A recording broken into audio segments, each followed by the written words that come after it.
So everyone has heard of the American dream, right? Raise your hand, American dream, everyone knows about it, right? It's the thing we all strive for. People move across the world to come to America for this idea of the American dream.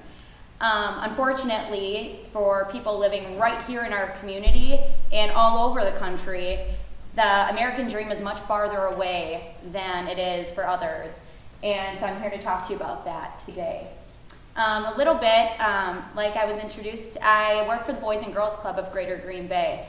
And a lot of people have a lot of misconceptions about what we do there and what our whole organization is about. So before I get into how we're making a unique contribution to our community, I want to give you a little bit of background of what we do and who we are.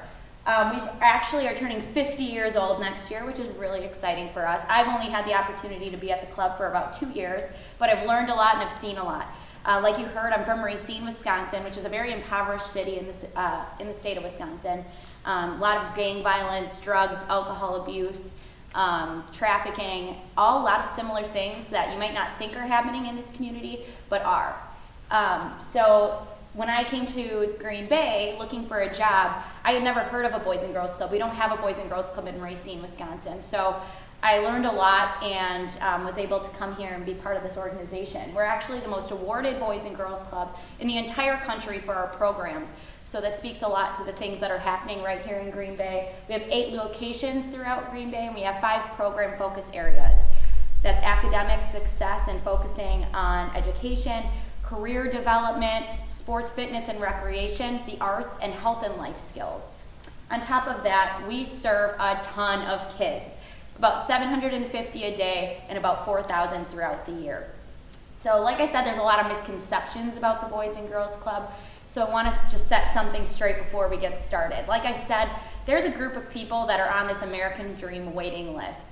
And a big chunk of those people happen to be at our club.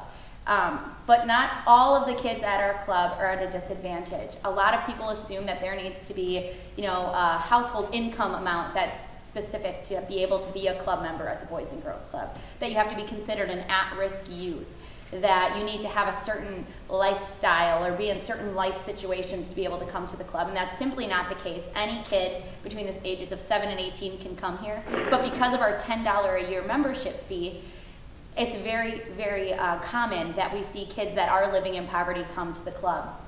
So what you should really know about this American Dream waiting list and about club members that we see right here in Greater Green Bay is that 7 out of 10 of our youth, so that's one entire row of those chairs, that many kids live in poverty. And of those 7, 4 of those kids live in extreme poverty. Extreme poverty is a household living on less than $10,000 a year. Try to imagine that. For the younger kids, it's harder to imagine. $10,000 sounds like a ton. But $10,000 a year for 4 people living in an apartment or living in a hotel or even a home maybe is near impossible. 243 of our kids were homeless at some point last year. They had no idea where they were going to sleep. They had no idea what they were going to do. They didn't know where a meal was coming from. They were couch surfing, as it's called, where they're living in friends' homes and just going from couch to couch. And every 26 seconds, a high schooler drops out. Those are the types of things, one more. 9 out of 10 of our youth at the Boys and Girls Club qualify for free or reduced lunch. So with all of these things in mind, you have to imagine, wow, that what's causing that? Why are these kids going through that? And what you're probably thinking is that they don't deserve it, that they should have opportunities that other kids have, and that someone needs to be in their corner, someone needs to be cheering them on. And that's the truth, because these kids didn't ask for this type of lifestyle. They didn't ask to be born into a family that is, impoverished or has gang violence or has, drugs and alcohol in the home. That's not what these kids asked for when they were brought to this world. And unfortunately, they're automatically discounted when they're coming from families like that, when they're seeing things that they shouldn't be seeing and doing things that they shouldn't be doing at such a young age. And a lot of people blame them. The kids are bad, they're naughty, but after hearing all of those different stats of the things that they're combating on a day-to-day basis, I hope that you're thinking about those last three sentences, that they deserve opportunities, that they deserve the chance to have someone in their corner and to reach a great future. Because we agree at the Boys and Girls Club. We believe that no matter what situation a child comes from, they have a potential inside of them. They have the opportunity to do something great, not only for themselves, but for the community. And the difference is the life that they were born into, the life that their journey has been starting out in a place that other people just didn't have to. And unfortunately, when they're on this American Dream waiting list and they're discounted and thrown to the side and not considered for anything, that just puts all of us at a disadvantage. Because when we're eliminating the American Dream waiting list at the Boys and Girls Club, what we're constantly thinking of is what's happening to these kids on a day-to-day basis that's making them not want to change the path. What's going on in schools or in their homes or with their friends that they are looking at life, and instead of saying, wow, what can I do to reach a better future? What can I do to achieve great things? What's happening that they're just not choosing that path, they're choosing to look a different way.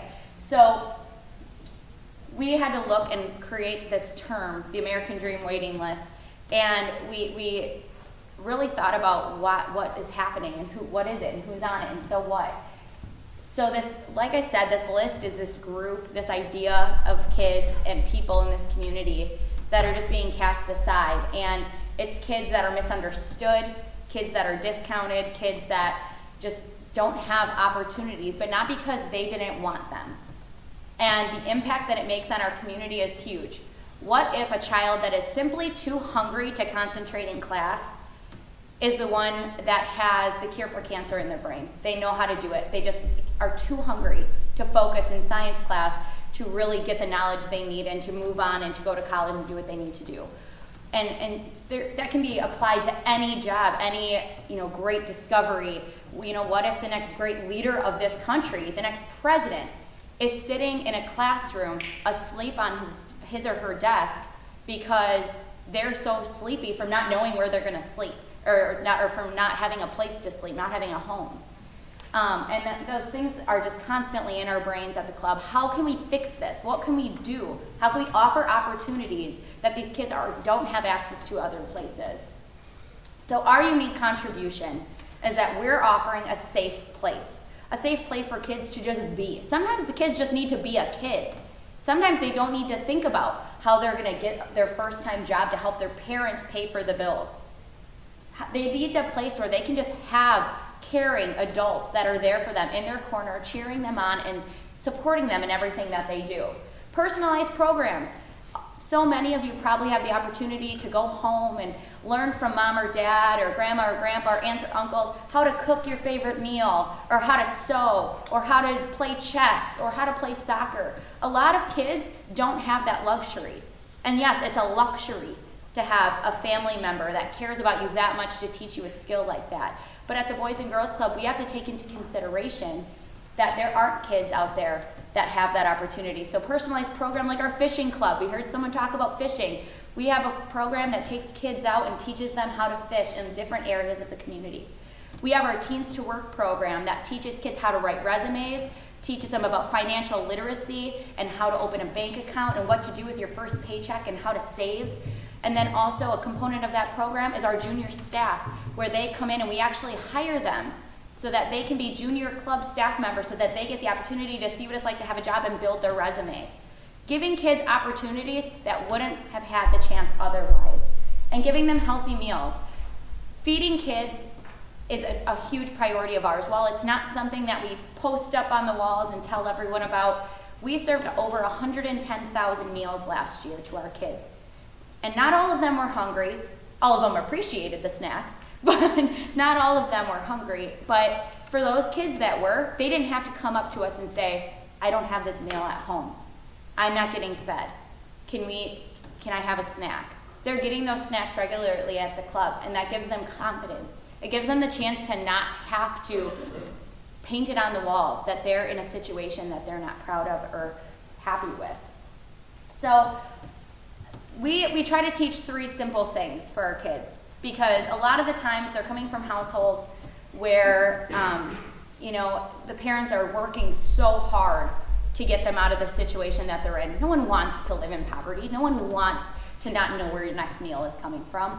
So oftentimes our kids, not on purpose, are just kind of on the side while their parents are trying to figure out what to do. Or on the other side of things, these kids that are on this waiting list for the American dream are just simply trying to get through life. They're not thinking about the future. So we try to help them with these 3 different beliefs. They need to believe in themselves. We tell them all the time, we can help you study for that test. You can come work with our tutor, you can get your homework done, you can do all this stuff, but when you have to go in and actually take the test at school, I'm not taking it for you. You have to do that yourself. We can help you prepare for the job interview, we can help you write your resume, we can help you prepare, we can do mock interviews with you, get you all prepped. We have a closet filled with free professional dress that they can wear for their interviews just so they feel extra confident. But we can't go with them to that interview. That's them walking through that door. And so they have to believe in themselves.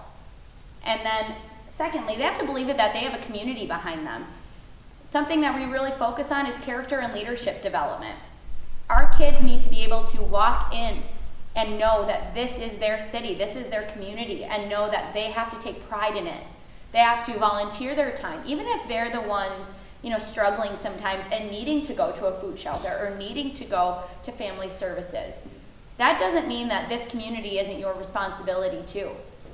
No matter what situation you're in, there's always something you can do for someone else. And not only is it going to help the community, but it's going to give you some self-satisfaction too. And lastly, they need to believe that there is a better future out there. They are so busy thinking about the today, because today is what's scary and what's hard and what they need to just get through, that they're too busy to think about what's down the road. They have no clue what is possible. And so we have to continuously tell them about the different opportunities that lie ahead, going on job site visits and going and seeing different people in the community. So those are the 3 things that we try to really focus on, but that's not all. We have a job too.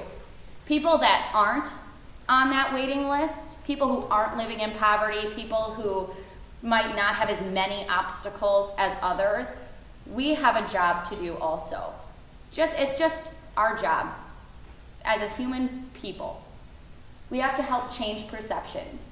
These kids and the people, even as they grow up and maybe don't get on the right path as children and are young adults or adults that are on this American Dream waiting list, they still deserve chances. They still deserve the opportunity to get great things and find success and to help our community. They have to make that decision too. They have to make the decision to work hard and do things that they need to do to be on the right track, but we need to change our perceptions. Living in poverty does not equal bad human being. We need to empower youth to know that no matter what your situation is, you can break that cycle. You can go beyond and do bigger and better things, and that there are people surrounding you, and we need to give them chances. We always say that the Boys and Girls Club opens the door to great futures, but it's not us. It's us working with everyone else in the community to find opportunities for kids. And if there is not a door for opportunity, we are going to build one, and we are going to find one for you in the community, because every single child deserves to have the chance to be successful. Because our actions today, I love this quote, I don't even know who said it, but our actions today determine the world we live in tomorrow. And that's so true. The future of tomorrow, our future leaders, our future teachers, doctors, police officers, male men and women, any job we can think of. The future Aaron Rodgers could be in this room right now. And if we don't give kids the chance and we don't invest in them and we don't support them and we don't cheer them on and let them believe in themselves, then we simply are just going to stay exactly where we're at. And these kids are never going to have the opportunity to reach success. And our community is just going to be at a disadvantage because of that. So thank you so much. Keep supporting youth. And I'm just blown away. This was the perfect way to start my day with the Boys and Girls Club, because you all have been an example of exactly what is possible when we give kids the chance to be successful. So thank you very much.